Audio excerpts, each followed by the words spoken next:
Speaker sir, हजारों साल पहले हरियाणा में कुरुक्षेत्र में एक युवा को, अभिमन्यु को 6 लोगों ने चक्रव्यूह में मारा था। 6 चक्रव्यूह में फंसाकर मारा था। सर, चक्रव्यूह के अंदर डर होता है, हिंसा होती है, और अभिमन्यु को चक्रव्यूह में फंसाकर, ट्रैप कर 6 लोगों ने मारा। मैंने चक्रव्यूह के बारे में थोड़ी रिसर्च की और पता लगा कि चक्रव्यूह का एक दूसरा नाम होता है पद्मव्यूह, मतलब लोटस फॉर्मेशन। तो जो चक्रव्यूह होता है स्पीकर सर, वो लोटस के शेप में होता है, कमल के फूल के शेप में होता है। 21वीं सदी में सर एक नया चक्रव्यूह तैयार हुआ है स्पीकर सर, वो भी लोटस की शेप में है सर, और उसका चिन्ह प्रधानमंत्री जी अपनी छाती पर लगा के चलते हैं। सर, जो अभिमन्यु के साथ किया गया था, जो अभिमन्यु को चक्रव्यूह में फंसाया गया था, वही हिंदुस्तान के साथ किया गया है। हिंदुस्तान के युवाओं के साथ, हिंदुस्तान के किसानों के साथ, हमारी माताओं बहनों के साथ, स्मॉल बिजनेसेस के साथ, मीडियम साइज बिजनेस के साथ। सर, अभिमन्यु को 6 लोगों ने मारा था। उनके नाम द्रोणाचार्य, कर्ण, कृपाचार्य, कृतवर्मा, अश्वत्थामा और शकुनी। सर, आज भी चक्रव्यूह के बीच में 6 लोग हैं। सर, चक्रव्यूह के बिल्कुल सेंटर में, चक्रव्यूह में हजारों लोग होते हैं सर, मगर उसके बिल्कुल सेंटर में 6 लोग कंट्रोल करते हैं। तो जैसे उस टाइम 6 लोग कंट्रोल करते थे, वैसे आज भी 6 लोग कंट्रोल कर रहे हैं चक्रव्यूह को। नरेंद्र मोदी जी, अमित शाह जी, मोहन भगवत जी, अजीत दोवल जी, अंबानी और अदानी जी कंट्रोल कर रहे हैं। प्लीज, एक मिनट, प्लीज। नहीं सर, बोलने दीजिए। हाँ, आप बैठिए। माननीय सदस्य, आप संवैधानिक पद पर हैं। आपके कई माननीय सदस्यों ने यहाँ पर मुझे लिख कर दिया है कि जो माननीय सदस्य का सदस्य नहीं है उसका नाम नहीं लें। आपने लिख के दिया है। नो, आपने क्या, आप उसकी पालना करना चाहते हो? स्पीकर सर, गलत। मैं माननीय स्पीकर सर, एक minute, hold on. Speaker sir, अगर आप चाहते हैं तो मैं एक मिनट मैं प्रतिपक्ष के नेता से ये तो अपेक्षा करूंगा सही कि वो सदन की नियम मर्यादा को बने, ये अपेक्षा करता हूं। आप चाहे नहीं करें, पर मैं अपेक्षा करता हूं। नहीं सर, मैं, अगर आप चाहते हैं सर, मैं NSA का और अदानी और अंबानी का नाम इस लिस्ट से निकाल देता हूं। फिर माननीय सदस्य, आप अगर आप चाहते हैं प्लीज। मैं नहीं चाहता, सदन के नियम प्रक्रियाओं से सदन चलता है। सर, अगर आप कहते हैं मैं निकाल देता हूं। नो सदस्य, मैं 3 ही नाम यूज करूंगा। नहीं माननीय सदस्य, नहीं कहा, और आप video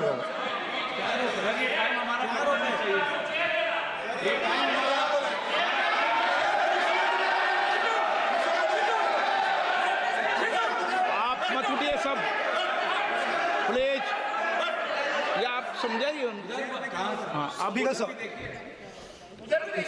Speaker sir, the Chakravyu that has captured India has 3 forces behind it. First is the idea of monopoly capital, that 2 people should be allowed to own the entire Indian wealth. So one element of the Chakravyu is coming from the concentration of financial power. The second element, sir, मैं budget को explain कर रहा हूँ sir, मैं आ रहा हूँ, वहीं आ रहा हूँ sir. So one element is financial power.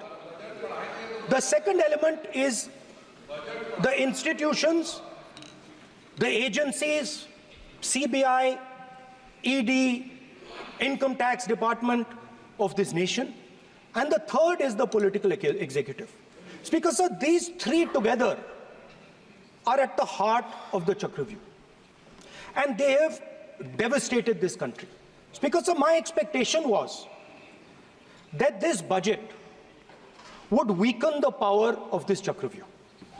That this budget would help the farmers of this country, would help the youth of this country, would help the laborers, the small businesses of this country. But what I have seen is that this budget, the sole aim of this budget, iski jo niyat hai, it is to strengthen this framework, the framework of big business, monopoly business, the framework of a political monopoly that destroys the democratic structure, and finally the framework of what one can call the deep state or the agencies. And the result of this has been the first पहला काम इस चक्रव्यूह ने क्या किया, जो हिंदुस्तान को रोजगार देते हैं, स्मॉल एंड मीडियम बिजनेसेस हैं, जो करोड़ों युवाओं को रोजगार देते थे, उन पर इस चक्रव्यूह ने आक्रमण किया। कैसे किया? नोटबंदी, जीएसटी और टैक्स टेररिज्म। आप लोग आतंकवाद की बात करते हो, पूरे देश में अगर कोई भी व्यक्ति छोटा बिजनेस चलाता है तो रात को उसको फोन कॉल आता है इनकम टैक्स डिपार्टमेंट से, जीएसटी से, और टैक्स टेररिज्म का वो शिकार बनता है। इस टैक्स टेररिज्म को रोकने के लिए बजट में आपने कुछ नहीं किया है। तो टैक्स टेररिज्म के कारण और ये जो आपकी नीतियां हैं, जो आपने कोविड के समय बड़े बिजनेसेस की मदद की और जो स्मॉल एंड मीडियम बिजनेसेस थे उनको खत्म किया, उसके कारण आज हिंदुस्तान के युवाओं को रोजगार नहीं मिल सकता है। बिल्कुल एक युवा को रोजगार नहीं मिल सकता है। अब फाइनेंस मिनिस्टर बैठी हैं, अब युवाओं के लिए आपने क्या किया? बजट में आपने इंटर्नशिप प्रोग्राम की बात करी और यह शायद एक मजाक है, क्योंकि आपने कहा कि ये इंटर्नशिप प्रोग्राम सिर्फ हिंदुस्तान की 500 सबसे बड़ी कंपनियों में होगा और 99% जो हमारे युवा हैं उनको इस इंटर्नशिप प्रोग्राम से कुछ लेना देना नहीं, कोई फायदा नहीं होने वाला है। तो आपने पहले टांग तोड़ दी और उसके ऊपर आप बैंडेड लगाने की कोशिश कर रहे हैं। मेन मुद्दा आज युवाओं का एग्जाम पेपर लीक है। जहां भी हम जाते हैं, आपने बेरोजगारी का चक्रव्यूह बना दिया इनके लिए, और जहां भी हम जाते हैं वो कहते हैं देखिए बेरोजगारी है मगर पेपर लीक भी होता है। तो आपने एक साइड पेपर लीक चक्रव्यूह, दूसरी साइड बेरोजगारी चक्रव्यूह। पेपर लीक मैं आपको बताता हूं 10 साल में 70 बार हुआ है। अगर आप जानना चाहते हैं, 10 साल में 70 बार हुआ है। तो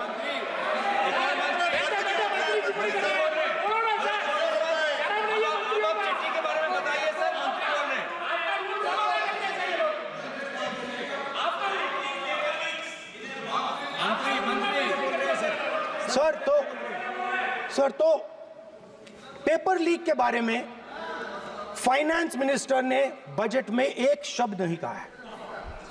युवाओं के लिए पेपर लीक सबसे जरूरी मुद्दा है, उन्होंने एक शब्द नहीं कहा है पेपर लीक के बारे में। एक बार उन्होंने पेपर लीक नहीं कहा और उल्टा जो एजुकेशन बजट में पैसा देना चाहिए था वो आपने 20 साल में सबसे कम पैसा दिया है। 2.5% of budget is gone to education. Sir दूसरी तरफ आपने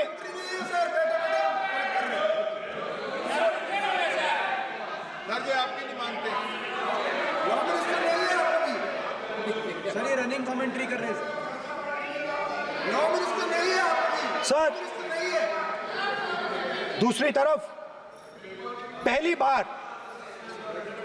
सेना के जवानों को आपने अग्निवीर के चक्रव्यूह में फंसाया सही बात। इस बजट में अग्निवीरों के पेंशन के लिए 1 रुपया नहीं है। आप अपने आप को देशभक्त कहते हो, मगर जब अग्निवीरों की मदद करने की बात आती है, जवानों को पैसा देने की बात आती है, तो बजट में आपको 1 रुपया नहीं दिखाई देता। उनकी पेंशन के लिए 1 रुपया आपने नहीं दिया। तो उनको आपने अग्निवीर के चक्रव्यूह में फंसाया। उसके बाद सर, जो अन्नदाता हैं, वो चक्रव्यूह से निकलने के लिए, आपके चक्रव्यूह से निकलने के लिए जो आपने बनाया 3 काले कानून, जमीन अधिग्रहण बिल को आपने कमजोर किया, उनको आप सही दाम नहीं देते हो। इस चक्रव्यूह से निकलने के लिए उन्होंने आपसे सिर्फ एक चीज मांगी है, 2 चीजें नहीं मांगी है, सिर्फ एक चीज मांगी है। उन्होंने कहा है कि हमें लीगल गारंटीड एमएसपी दे दो। आपने उनको बॉर्डर पे बंद कर दिया, रोक दिया, आज तक रोड बंद है। आप उनसे बात करने को तैयार नहीं है। वो यहां आए, मुझसे मिलने आए, आप उनको अंदर नहीं आने दे रहे थे। माननीय सदस्य, आप सदन में असत्य नहीं कहे। आप वो सर, आप देखिए, 1 मिनट, हाँ चलिए, चलो,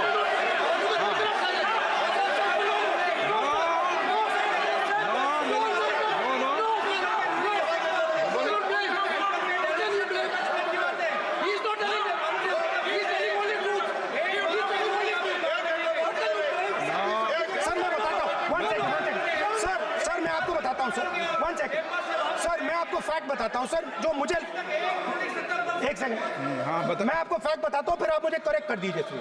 स्पीकर सर, फार्मर्स का डेलीगेशन, नहीं सर, मैं आपको फैक्ट बताता हूं। पर आपके माननीय सदस्यों को कह दें, वो सदन पर आरोप नहीं लगा है। रिपोर्ट से बोलता हूं मैं, बिना रिपोर्ट के नहीं बोलता हूं। बोलिए, बोलिए, उनको बोलने दीजिए, उनको बोलने दीजिए, उनको बोलने दीजिए, आप बोलने दीजिए उनको, बोले, वो बोले, बताएं, वो बताएं, मैं बताऊंगा। Speaker sir, 1 second. Speaker sir, मैं आपको बताता हूं जो मुझे मालूम है। स्पीकर सर, मैं आपको बताता हूं। बैठिए। स्पीकर सर, हुआ क्या, वहां पे सर मुझसे मिलने एक फार्मर का डेलीगेशन आया। मुझे बताया गया कि फार्मर के डेलीगेशन को अंदर नहीं आने देंगे। मैं उनसे मिलने जब गया, तब उनको अंदर आने के दिया गया था। सर, ये फैक्ट है सर। अब पता नहीं कोई मिसकम्युनिकेशन हुआ, वो अलग बात है, बट फैक्ट ये है कि जब मैं मीडिया के साथ वहां गया, तब दरवाजे पार्लियामेंट के, संसद के उनके लिए खुले, उससे पहले वो बंद थे। ठीक है। और ये आप उनसे भी पूछ लीजिए sir. Please, no, please, 1 minute, please. आपने विषय उठाया, इसलिए मैं बोल रहा हूं। ऐसे तो सदन की व्यवस्थाओं पर सवाल नहीं उठाना चाहिए। किसको आने दें, 1 मिनट प्लीज बैठिए, किसको आने दें, किसको अलाउ नहीं करने दें, ये स्पीकर का जुडिक्शन होता है। नंबर 1, जब ये सूचना आई, आप मिले, उनसे अंदर मिले, लेकिन उसमें एक सदन की मर्यादा का उल्लंघन हुआ कि कभी भी सदन में माननीय सदस्य के अलावा दूसरा कोई व्यक्ति बाइट नहीं दे सकता। हाँ, और आपकी मौजूदगी में बाइट दी, ये क्लियर करना चाहता हूँ। सर, ये टेक्निकलिटी है सर, ये मुझे मालूम नहीं था। कोई बात नहीं, बट सर प्लीज, नो,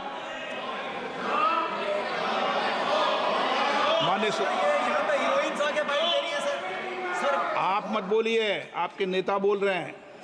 तो स्पीकर सर, जब महिला आरक्षण आया था तो ये आपको बेटे बेटे स्पीकर सर, हम करने का चाहते अधिकार थे। है। माननीय प्रतिपक्ष के नेता, आपके बेटे बेटे सदस्य कमेंट्री कर रहे हैं, फिर वो कहते हैं कि लोग क्यों कमेंट्री कर रहे हैं। सर, हम चाहते थे, हमारा एक्सपेक्टेशन था कि जो अन्नदाता है, जो सरकार से सिर्फ एक चीज मांग रहा है, लीगल गारंटीड एमएसपी। हमें लगता था कि ये कोई बड़ा काम नहीं है सर, ये इतना बड़ा काम नहीं है। हमें लगता था कि अगर सरकार बजट में इसका प्रोविजन कर देती, अगर बजट में इसका प्रोविजन कर देती, तो जो हमारे किसान हैं, जो चक्रव्यूह में, आपके चक्रव्यूह में फंसे हैं, वो निकल पाते। ये हमारी थिंकिंग थी, मगर आपने नहीं किया। तो मैं यहां इंडिया गठबंधन के तरफ से गारंटी देता हूं कि हम ये काम करके दिखा देंगे। जो आपने अपने बजट में नहीं किया, वो मैं हिंदुस्तान के सब किसानों से कहना चाहता हूं, गारंटीड लीगल एमएसपी हम इस सदन में पास करके आपको देंगे। स्पीकर सर, जो मिडिल क्लास है सर, वो प्रधानमंत्री को अच्छी बात बोलो,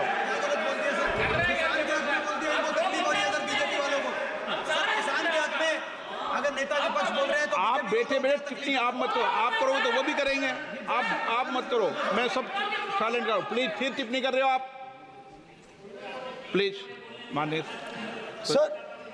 सर मिडिल क्लास जो है वो शायद इस बजट से पहले प्रधानमंत्री को सपोर्ट करता था।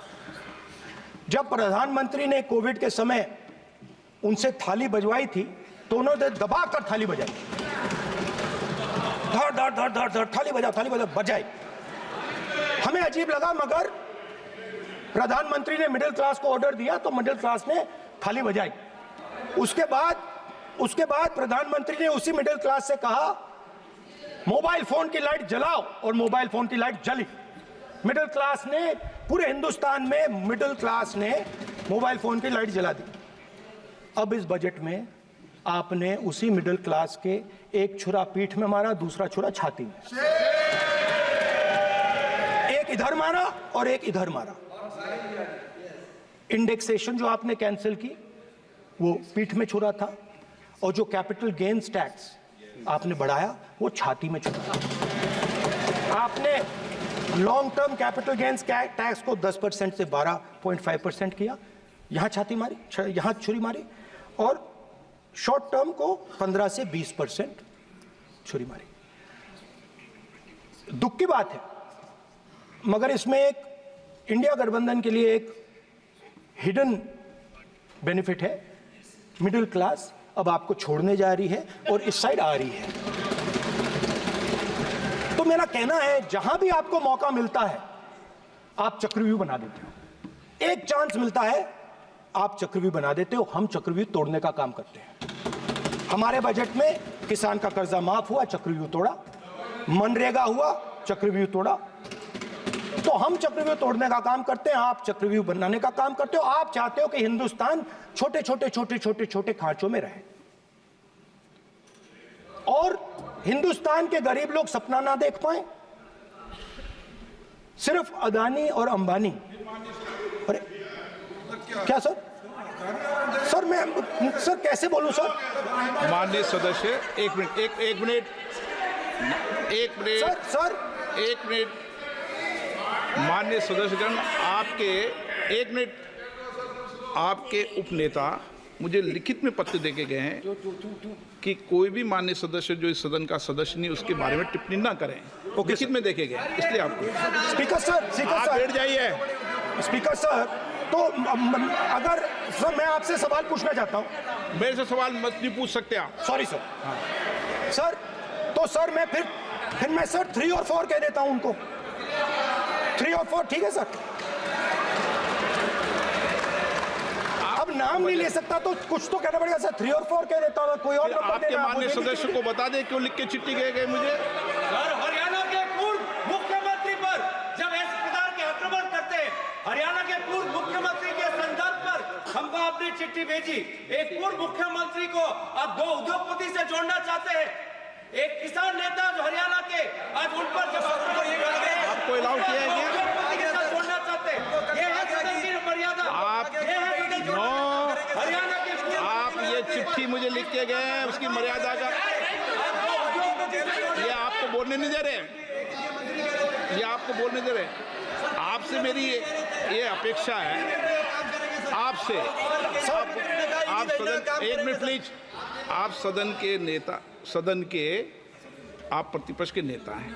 ये सदन की अपेक्षा रहती है कि हम सदन का डेकोरम, डिसिप्लिन और उसको बढ़ा के रखें। स्पीकर सर, इसलिए आप जो विषय रखें वो नियम प्रक्रिया में रखें। स्पीकर सर मगर मैं ये कैसे कहूं, इन लोगों के इनका इंडिकेशन कैसे दूं मैं सर? आप मुझे बता दीजिए सर। कोई दूसरा तरीका हो सर, नाम नहीं लेने हो तो कोई और तरीका दे दीजिए सर। अच्छा, एक मिनट, आप ज्ञान मत बांटो उनको, वो ज्ञानी है। सर A1 A2 चलेगा सर, A1 A2। माननीय प्रतिपक्ष के नेता, मैं आपसे फिर अपेक्षा कर रहा हूं कि आप कम से कम नियम प्रक्रियाओं की पालना करेंगे। सदन में आप अब प्रतिपक्ष के नेता हैं, ये अपेक्षा। Sir how Whenever PM is speaking, Home Minister speaking, you are not telling this. You are only advising LOP, sir. How can it be? How can it be, sir? How can it be? आप पूरे होना चाहिए, sir. आप पूरे होना चाहिए. आप पूरे होना चाहिए, sir. तोड़ो उसके आगे पीछे वाला। स्पीकर सर, मैं तो सबसे ये अपेक्षा, आप बैठ जाइए। आप किसने कहा? प्लीज बैठिए।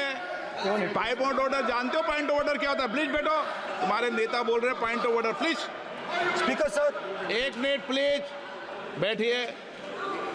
एक स्पीकर सर, सर ये जो लोग, ये दो लोग हैं सर, ये हिंदुस्तान के इंफ्रास्ट्रक्चर को, बिजनेस को कंट्रोल करते हैं सर। इनके पास एयरपोर्ट है, टेलीकॉम का सिस्टम है, अब पोर्ट्स हैं, अब रेलवेज में जा रहे हैं। सर हमें इतना बड़ा कॉन्ट्रैक्ट है, वो भी बोल दो। सर इनके पास, राजस्थान वाला भी बोलो। सर इनके पास हिंदुस्तान का पूरा धन का मोनोपोली है sir.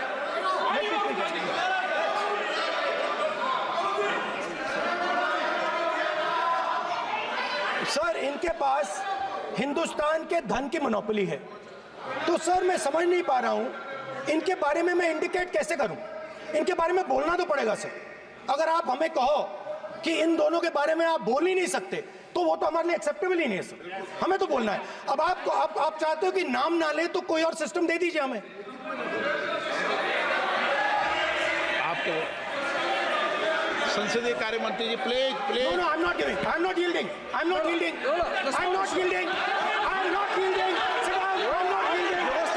I'm not yielding. Sit down. I'm not yielding. आपने प्रधानमंत्री को I'm not yielding. राज्यसभा में बोला दिया, लोकसभा में बोला दिया। I'm not yielding. Sit down. आप I'm not से yielding. बातें करते हैं, पार्लियामेंट्री प्रोसीडिंग्स का रूल नहीं मानते हैं आप, स्पीकर को चैलेंज करते हैं आप, आपको नियम मालूम नहीं है। इस सदन का सदस्य होने के नाते नियम जानना जरूरी है। नेता प्रतिपक्ष को सदन का नियम के बारे में पता नहीं है, ये बहुत दुख की बात है। हम लोग जो भी इस सदन का सदस्य है नियम से चलता है। लोकसभा स्पीकर को चैलेंज करके आज सदन के नेता प्रतिपक्ष ने इस गरिमा को गिराया है। ऐसे नहीं चलता है। देश नियम से चलता है, सदन नियम से चलता है, संविधान से चलता है। ऐसे नहीं होता है सर।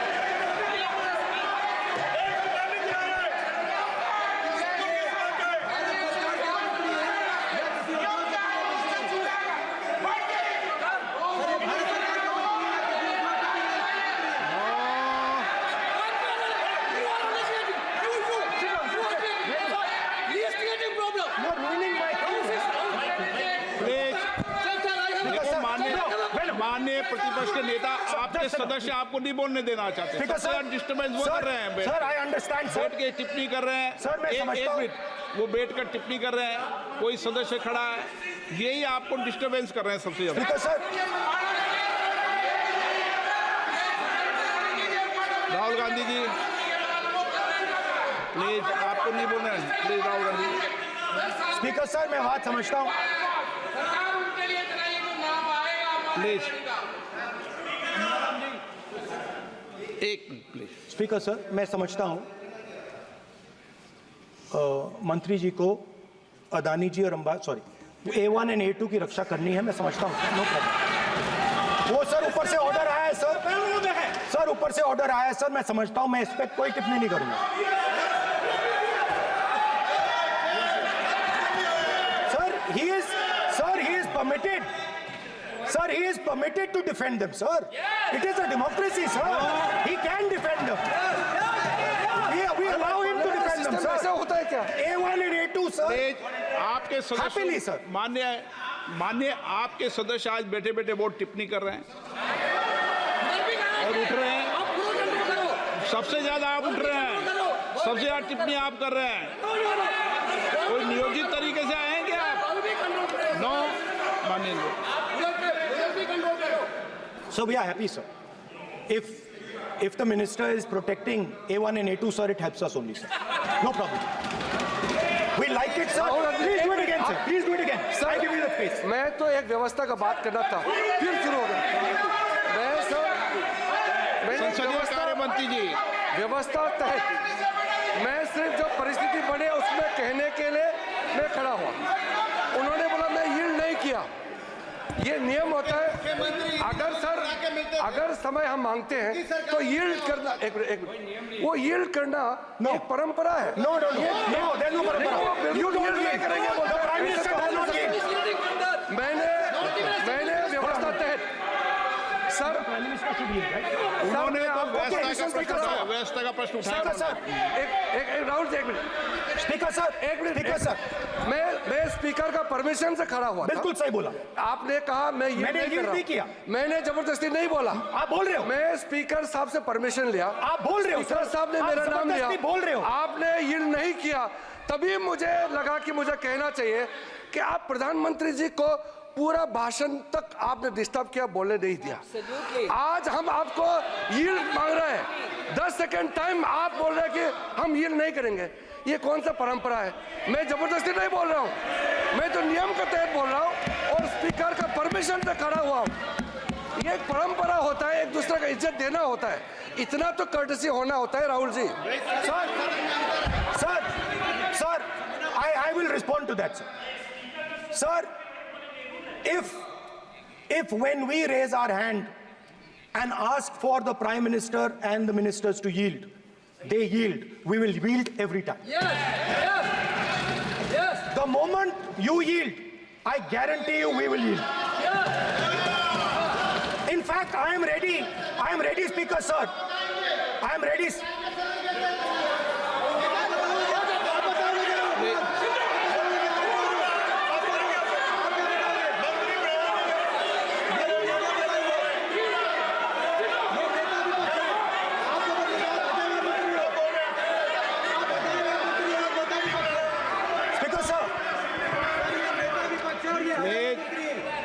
देखिए, आप सभी लोग आप प्रतिपक्ष के नेता को डिस्टर्बेंस कर रहे हैं और मैं आपको बार आप डिस्टर्बेंस कर रहे हैं और वेणुगोपाल जी सब जगह डिस्टर्बेंस कर रहे हैं। आप नोट कर लीजिए, ये योजना से देश में, स्पीकर सर, देश में ये कौन कर रहा है? तकरीबन 73% दलित, आदिवासी और पिछड़े वर्ग के लोग हैं और ये हिंदुस्तान की मेन शक्ति है, स्ट्रेंथ है। और सच्चाई है कि इनको कहीं भी जगह नहीं मिलती है। इनको बिजनेस में जगह नहीं मिलती है, इनको कॉर्पोरेट इंडिया में जगह नहीं मिलती है, इनको सरकारों में जगह नहीं मिलती है। प्लीज ये देखिए सर, ये फोटो देखिए। एक मिनट प्रतिपक्ष, एक मिनट। मैंने पहले भी आपसे अपेक्षा की थी, अब आप प्रतिपक्ष के नेता हैं, संवैधानिक दायित्वों पर है। क्या सर? ओके, एक सर मैं फोटो दिखा रहा हूँ, एक फोटो दिखा रहा हूँ। एक मिनट, आपने टीवी ऑफ कर दिया सर? नो टीवी कोई ऑफ नहीं है। वो देखिए सर, ऑफ हो गया। मेरा फोटो दिखा, कोई नहीं ऑफ था सर। ऑफ है सर? नो सर दिखाइए सर, एक ऑफ है सर। नो, आप टीवी ऑफ कर लेते हो? प्लीज आप बैठिए, एक बात सुनिए। ओके सर, नहीं आप अपोलोजाइज सर। नहीं, नो अपोलाइज। मैं आपको अपोलाइज के लिए दिखेगा, आप प्रतिपक्ष के नेता है तो मेरी ये अपेक्षा रहती है कि सर ये देखिए सर, बंद होगी। आप सदन की मर्यादा को रखें। सर जब भी मैं उसको हटाना चाहता हूं मुझे ये करना है सर, वो देखो आ गई।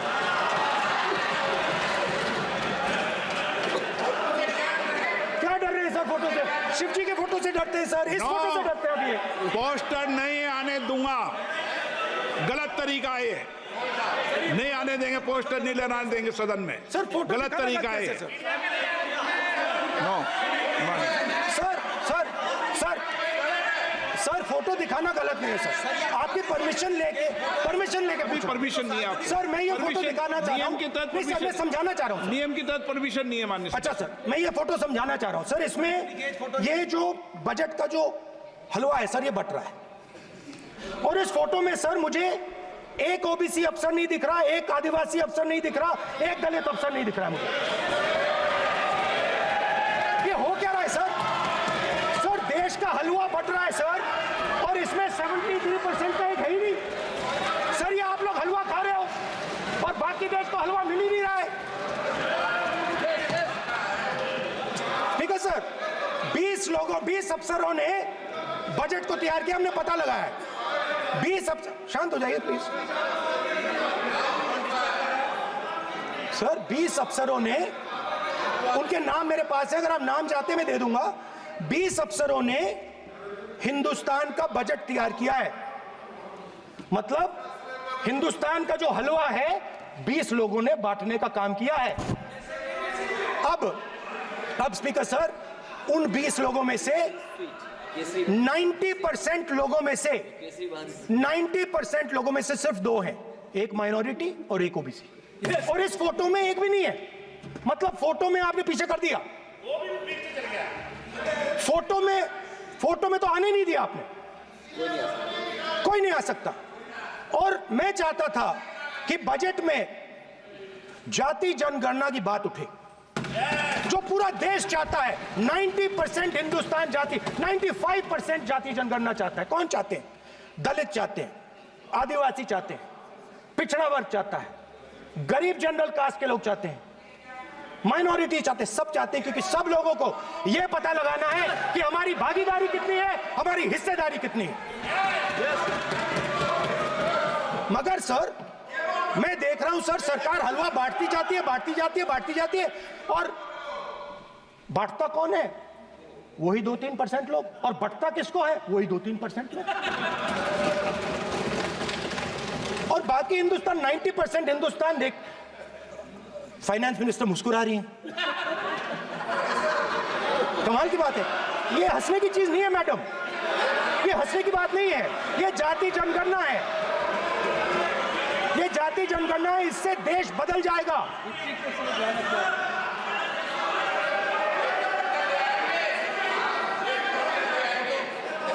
सर आपको सर ये जो कमल सर जो पद्मव्यूह वाले हैं, उसको चक्रव्यूह को पद्मव्यूह भी कहा जाता है सर। जो पद्मव्यूह वाले हैं इनको गलतफहमी है, ये सोचते हैं कि देश के युवा, देश के पिछड़े लोग अभिमन्यु हैं। देश के पिछड़े लोग अभिमन्यु नहीं है, अर्जुन है। और वो जो आपका चक्रव्यूह है उसको फोड़ के फेंक देंगे, फेंकने वाले हैं। पहला कदम इंडिया गठबंधन ने ले लिया, आपके प्रधानमंत्री की कॉन्फिडेंस को हमने उड़ा दिया। मतलब आपके प्रधानमंत्री भाषण में आ ही नहीं पा रहे। और मैं आपको एडवांस में बता देता हूं, मेरे भाषण में कभी नहीं आएंगे सर। अरे सर इसमें क्या गलती है सर? एक बात बताइए,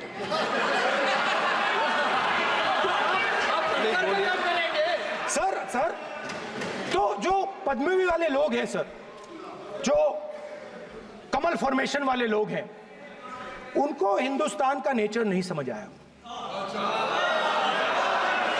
हिंसा, नफरत हिंदुस्तान का नेचर नहीं है, चक्रव्यूह हिंदुस्तान का नेचर नहीं है। हिंदुस्तान का नेचर अलग है। हिंदुस्तान के नेचर के बारे में अब मैं आपको बनाना चाहता हूं। हर धर्म में चक्रव्यूह के खिलाफ फॉर्मेशन होता है, हर धर्म में। माननीय सदस्य, आप जानते हो हिंदू धर्म में चक्रव्यूह का ऑपोजिट क्या होता है, जानते हो आप चेयर को एड्रेस। मैं बताता हूं सर, शिव की बारात होती है सर। शिव की बारात में कोई भी आ सकता है, किसी भी धर्म का कोई भी व्यक्ति आ सकता है, बारात में आ सकता है, नाच सकता है, गा सकता है, अपना सपना देख सकता है।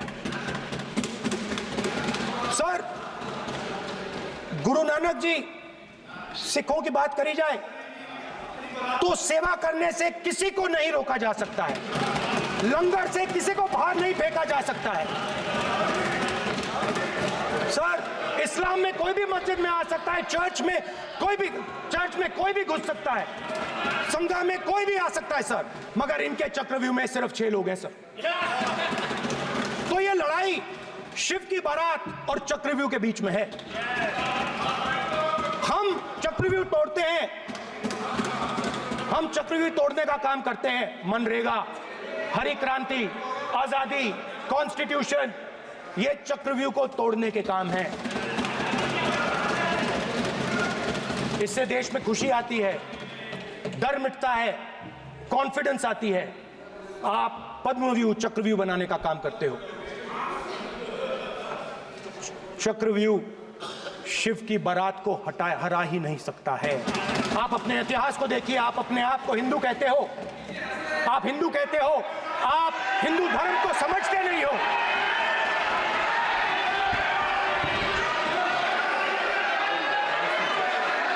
आप चक्रव्यूह बनाने वाले लोग हो। आपका हिंदू बोगस। स्पीकर सर, तो अंत में मैं ये कहना चाहता हूं, अब शांत हो जाए, खत्म कर रहा हूं सर, घबराइए मत, डरो मत।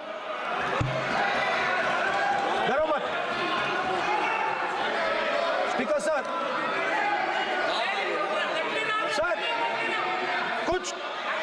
कुछ महीने पहले सर, मैं जो आपने चक्रव्यूह, स्पीकर सर, जो चक्रव्यूह बनाए गए हैं,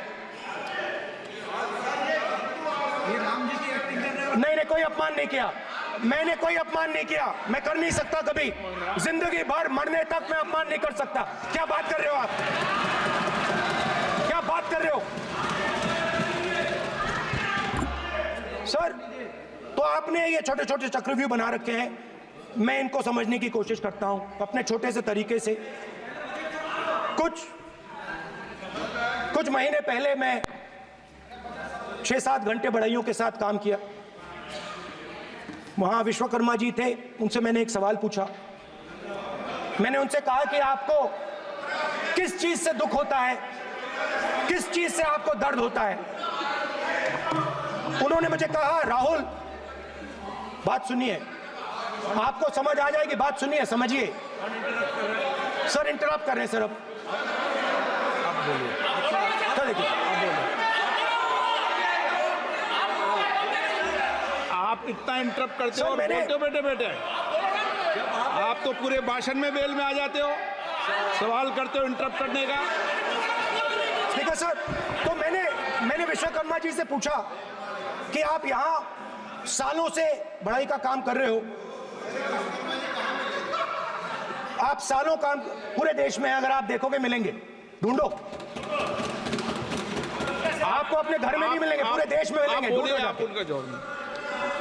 तो मैंने उनसे पूछा, विश्वकर्मा जी आपको दर्द किस बात का होता है, दुख किस बात का होता है? तो उन्होंने कहा, राहुल मैं ये टेबल बना रहा हूं, मगर राहुल जी कहा, राहुल जी अब कहा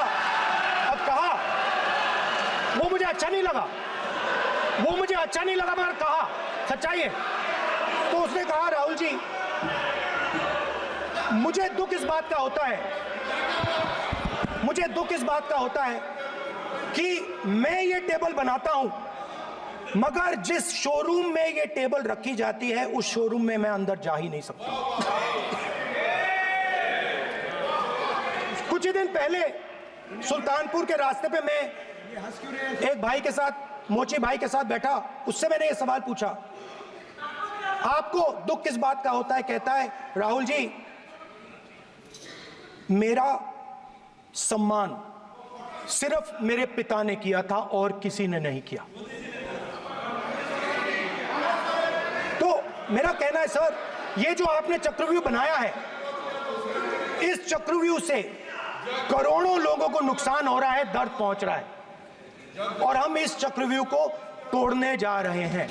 और तोड़ने का सबसे बड़ा तरीका, जिससे आप लोग डरते हो, कांपते हो, वो है जाति जनगणना। और जैसे मैंने कहा था कि इंडिया गठबंधन गारंटीड लीगल एमएसपी इस सदन में पास करेगी। वैसे ही मैं कह रहा हूं, आपको अच्छा लगे ना लगे, जाति जनगणना इस हाउस में, इस सदन में पास करके हम आपको दिखाएंगे।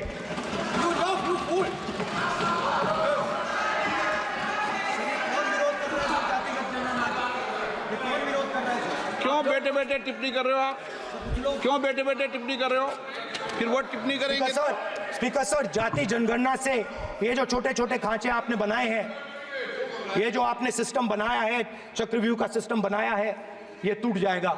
और इसके लिए हम पूरा दम लगा के, पूरा इंडिया गठबंधन दम लगा के ये काम करेगा। धन्यवाद। जय हिंद।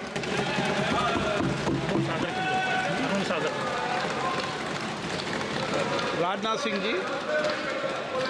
अध्यक्ष महोदय, नेता प्रतिपक्ष ने बजट के संबंधित जो भी भ्रांतियां पैदा की हैं, जब बजट से संबंधित जवाब देने के लिए वित्त मंत्री जी खड़ी होंगी तो उन भ्रांतियों को लेकर जो भी क्लैरिफिकेशन देना है, जो कुछ भी देश को संदेश देना है, वो अपनी तरफ से संदेश देंगी। क्योंकि मैं मानता हूं कि कई भ्रांतियां बजट को लेकर पैदा की गई हैं, लेकिन देश की सीमा की सुरक्षा जिन बहादुर जवानों के हाथों में रहती है, सेना के जवानों में, यह इतना संवेदनशील मुद्दा है इस देश की सुरक्षा का।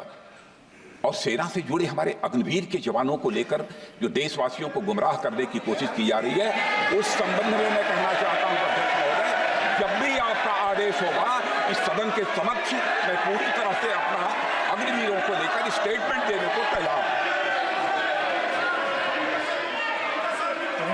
विष्णुदत्त शर्मा। हाँ, क्या आपने अपनी बात खत्म कर दी ना? सर जवाब देना सर। आपने कहा सर जवाब देना एक आपने ये कहा उन्होंने कुछ नहीं बोला, उन्होंने आपके शब्दों को बोला कि सर, एक मिनट, मेरा नाम लिया सर। हाँ, तो मैं बोलने दूंगा आपको। इंडिकेट किया सर। एक मिनट। अग्निवीर पे विषय पर उन्होंने कहा कि मैं सारे विषय पर चर्चा करने को तैयार हूं। ये काम सर, डिफेंस मिनिस्टर ने कहा कि मैंने अग्निवीर की बात उठाई।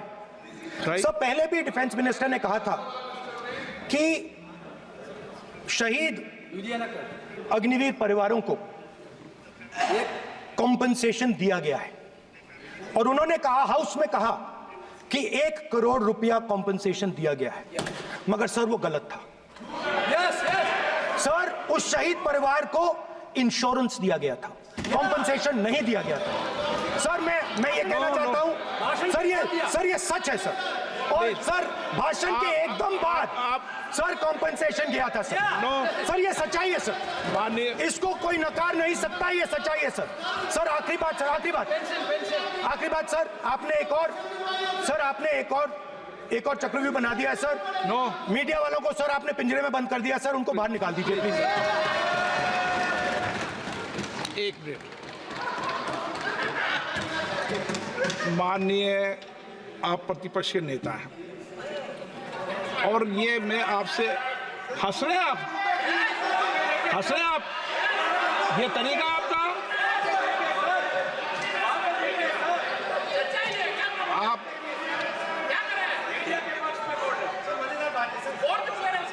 बैठे बैठे टिप्पणी नहीं करें।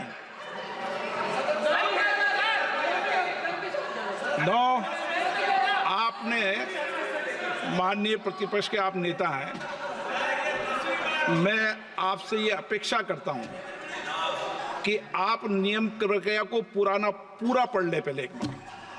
मुझे अच्छा लगेगा आप नियम प्रक्रिया को पढ़ लें। कभी भी सदन के मामले के अंदर कभी भी कोई माननीय सदस्य टिप्पणी नहीं कर सकता। यह व्यवस्था अध्यक्ष की होती है, ठीक है ना? ये अध्यक्ष व्यवस्था की। हाँ बोलिए, आप मुझसे तो बोले ना। एक सेकंड सर, बेचारे सर मीडिया वाले हैं सर। बेचारे नहीं है वे, बेचारे शब्द बोलो उनके लिए।